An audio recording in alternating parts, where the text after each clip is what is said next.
Bienvenidas y bienvenidos a nuestra exploración de hoy. Tenemos sobre la mesa un tema que es a la vez promesa y, bueno, casi una advertencia. El transhumanismo. La idea de usar la tecnología para ir más allá de nuestra biología, ¿no? Ser más inteligentes, más fuertes, vivir indefinidamente. Es un campo que genera un optimismo casi limitado, y tenemos fuentes que lo describen así, como el siguiente paso lógico de la evolución humana. ¿Sí? Hablan de erradicar enfermedades con edición genética, de expandir nuestra mente con interfaces cerebro-computadora. Pero en contraste también tenemos una perspectiva profundamente crítica. Una que no ataca a la tecnología en sí, sino que pone el foco en una pregunta un poco incómoda. Muy incómoda. ¿Estamos listos para manejar ese poder? El objetivo de nuestra conversación hoy es justamente ese: poner a dialogar estas dos visiones. Por un lado, la utopía tecnológica. Por otro, la advertencia de que podríamos estar a punto de darle un poder sin precedentes a la parte conflictiva de nosotros mismos. Exacto. Es un choque entre la fe en el progreso externo y la necesidad de una transformación interna. Va a ser un recorrido fascinante. De acuerdo, pues, metámonos de lleno. Antes de sumergirnos en la crítica, me parece clave entender bien el optimismo que impulsa todo este movimiento. Claro. Las fuentes a favor hablan de un futuro radicalmente mejor. ¿Podrías resumirnos ese argumento principal? Claro. La visión protranshumanista parte de una premisa, digamos, simple. La biología humana, que es producto de una evolución ciega, es imperfecta. Está llena de fallos, de vulnerabilidades y sobre todo tiene una fecha de caducidad. El envejecimiento, las enfermedades, nuestras limitaciones cognitivas no son algo sagrado, son problemas a resolver. Son un bug, no una feature. Exacto. Y por primera vez en la historia, tenemos las herramientas para hacerlo. ¿Y hablamos de qué tipo de herramientas concretamente? Pues hablamos de un abanico de tecnologías. Por ejemplo, CRISPR y la ingeniería genética para eliminar enfermedades hereditarias, como el Huntington, antes de que aparezcan. O a un nivel más ambicioso, para reprogramar el envejecimiento celular. Ok. Y por otro lado están las interfaces cerebro-computadora, los famosos BCI. La idea es conectar el cerebro directamente a la nube, Wow. dándonos acceso instantáneo a información, una memoria perfecta o incluso la capacidad de comunicarnos telepáticamente. Suena a ciencia ficción hecha realidad. Y el argumento es que esto no solo mejora al individuo, sino que tiene el potencial de transformar a toda la humanidad, ¿no? Esa es la gran promesa. Los defensores, como algunos futuristas muy conocidos que hemos revisado, argumentan que una inteligencia aumentada no se usaría solo para recordar dónde dejamos las llaves. Claro. Se usaría para resolver los problemas que hoy nos parecen insuperables. El cambio climático, la gestión de recursos, curar pandemias. Imagina una red de científicos con capacidades cognitivas multiplicadas por 1000. Colaborando en tiempo real. Exacto. Los problemas que hoy nos llevan décadas podrían resolverse en semanas. Es la idea de usar la tecnología para acelerar la sabiduría colectiva. Ok, esa es la visión utópica. Y es muy, muy seductora. Erradicar el sufrimiento, expandir la inteligencia. Es difícil estar en contra. Totalmente. Pero ahora vamos al otro lado de la moneda. Las otras fuentes que tenemos presentan una advertencia muy seria que no tiene tanto que ver con el CRISPR o los chips, sino con el usuario. Exactamente. La crítica central que exploran estas otras fuentes es una especie de ceguera fundamental en el movimiento transhumanista. Argumentan que se obsesiona con perfeccionar el instrumento, la herramienta, pero ignora por completo a la mano que lo va a empuñar. Y esa mano es la estructura psicológica que llamamos ego. Es crucial cómo definen ego aquí, porque no hablan de arrogancia, ¿verdad? Para nada. No es autoestima. Lo describen como una estructura interna, un yo fragmentado que opera casi siempre de forma automática. Es el mecanismo que funciona desde el miedo, la comparación constante, Ok. el deseo de acumular, la necesidad de defenderse y de tener el control. Es la voz en la cabeza que está siempre juzgando, planeando, preocupándose. Ya veo. La tesis de esta crítica es que, sin darnos cuenta, toda nuestra vida, nuestra sociedad y nuestra tecnología ya están al servicio de esa estructura. Espera un momento, eso es bastante radical. La fuente sugiere entonces que cualquier avance tecnológico es inútil o incluso peligroso hasta que no resolvamos, la condición humana. Suena así, ¿verdad? Suena a una barrera insuperable. Es una provocación, sin duda. No dice que sea inútil, sino que es increíblemente peligroso si no se atiende la raíz del problema primero. La analogía que usan es potente. Es como darle los mandos de un avión de combate a un piloto que no solo no sabe volar, Sino que ni siquiera sabe que está en la cabina. justo. Cree que sus impulsos de pánico son la forma correcta de dirigir la nave. Y me imagino que esa es solo la punta del iceberg.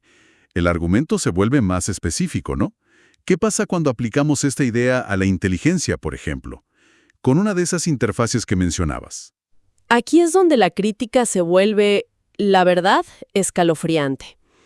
Sostiene que si le das a ese ego intacto una inteligencia aumentada, no creas a un ser más sabio. Creas Creas un manipulador infinitamente más eficaz. ¡Wow! Imaginemos un ego con acceso a una BCI que le permita procesar patrones de comportamiento social en tiempo real, leer microexpresiones, detectar vulnerabilidades emocionales al instante. Uf. La fuente advierte que no usaría esa capacidad para generar más empatía, sino para perfeccionar el engaño, para vender una idea, para ganar una discusión o para controlar a otros. La inteligencia se convierte en un arma al servicio del miedo y el deseo. Entiendo. Y supongo que la misma lógica se aplica a la memoria. ¿Qué pasa con las tecnologías que prometen un recuerdo total?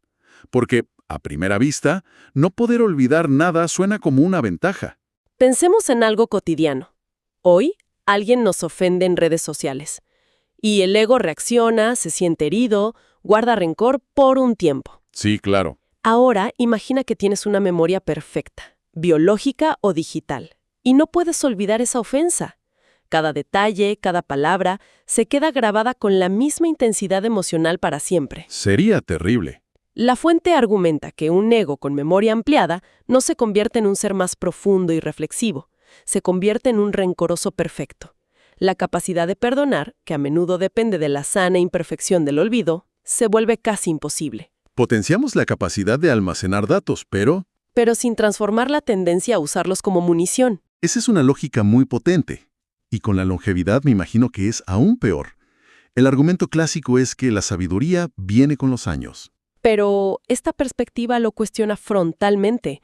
Pregunta, ¿la sabiduría viene con el tiempo o viene con la autocomprensión? Buena pregunta. Si un ego, con su miedo a la muerte y su deseo de control, vive 80 años, genera una cantidad limitada de conflicto. Si vive 800 años sin una transformación interior, se vuelve más compasivo. Ok.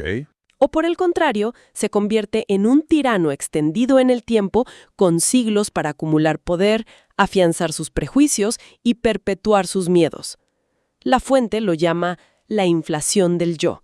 No es progreso. Es solo el mismo problema, pero más grande. Y más duradero. Exacto. Entiendo el punto sobre el tirano extendido. Pero ¿no podría argumentarse lo contrario? Que con más tiempo un ser tendría más oportunidades para la reflexión, para madurar y eventualmente superar sus miedos. La fuente descarta eso por completo. No lo descarta, pero afirma que es una suposición muy ingenua. Argumenta que el ego es un mecanismo de supervivencia que se refuerza a sí mismo. Sin un trabajo consciente y deliberado de autoobservación, más tiempo solo significa más tiempo para perfeccionar sus defensas, para justificar sus acciones y para solidificar su visión del mundo. O sea, el tiempo por sí solo no cura la inconsciencia. Para nada. Si no, las personas más ancianas serían automáticamente las más sabias y pacíficas. Y bueno, sabemos que no siempre es así. Entonces lo que tenemos aquí son dos visiones del siguiente paso para la humanidad que son casi opuestas. Una busca construir un ser más capaz, la otra advierte que, antes que nada, necesitamos un ser más consciente. Esa es la distinción clave. Es el corazón del debate. La fuente traza una frontera muy clara entre dos caminos evolutivos. Por un lado, la ampliación del yo. Más memoria, más velocidad de procesamiento, más vida. Cuantitativo. Es una evolución hacia afuera. Cuantitativa, exacto. La tecnología puede, sin duda, ofrecernos esto. Y por el otro lado propone algo radicalmente diferente. Exacto. Por otro lado está la disolución del yo. Y ojo, esto no significa aniquilarse, sino ver el ego en funcionamiento, comprender su naturaleza ilusoria. Entender cómo funciona la máquina. Desmontar su maquinaria automática de miedo y deseo. Esto, según el texto, es una transformación interior cualitativa que ninguna tecnología externa puede tocar. Es la diferencia entre tener más y ser más. Claro. La tecnología puede alargar la vida, pero no darle profundidad. Puede ampliar la memoria, pero no la comprensión. Puede multiplicar el poder, pero no la libertad interior. Justo, no te libera de tus propios impulsos. Es interesante porque los defensores del transhumanismo podrían contraargumentar. Una de las fuentes que revisamos sugiere que esta es una falsa dicotomía. Sí, lo recuerdo. Plantea que la tecnología, como una inteligencia artificial integrada, podría ayudarnos a superar precisamente esos sesgos del ego. Sí, esa es la defensa tecnooptimista. La idea de que una IA podría actuar como un moderador de nuestros impulsos más irracionales. Un copiloto lógico. Un copiloto lógico que te avise: alerta, estás reaccionando desde el miedo, o este argumento es una falacia emocional. Como un Pepito Grillo digital. ¿Y qué responden los críticos a esa idea? La crítica es sutil, pero demoledora. Dicen que eso sigue viendo el problema como algo externo, un error de software que se puede parchar. Pero para ellos, el ego no es un error en el sistema, es el sistema operativo mismo. Y la pregunta que hacen es: ¿quién va a programar y controlar a ese Pepito Grillo digital? Ah, claro. Si es el mismo ego, el mismo yo, que busca seguridad y control, inevitablemente lo programará para que refuerce sus propias creencias y sesgos, solo que de una forma mucho más sofisticada. En lugar de liberarnos, Crearíamos la justificación lógica perfecta para nuestra propia jaula. así que el camino se bifurca de manera muy clara. Por un lado, la posibilidad de resolver los grandes problemas de la humanidad con tecnología, asumiendo que seremos mejores usuarios. Y por otro, el riesgo de crear lo que una de las fuentes llama máquinas con ego. Es una imagen muy potente. Se refiere a seres con capacidades sobrehumanas pero gobernados por los mismos impulsos destructivos, miedos y neurosis de siempre. Pero a una escala mucho mayor. A una escala mucho, mucho mayor. Y no hace falta irse muy lejos para imaginarlo. Piensa en un político de hoy con sus inseguridades y su sed de aprobación. ¿Ok? Ahora dale un implante que le permita leer el estado de ánimo de una multitud en tiempo real y modular su discurso para una máxima resonancia emocional. Uf. La visión optimista diría que lo usaría para conectar mejor con la gente.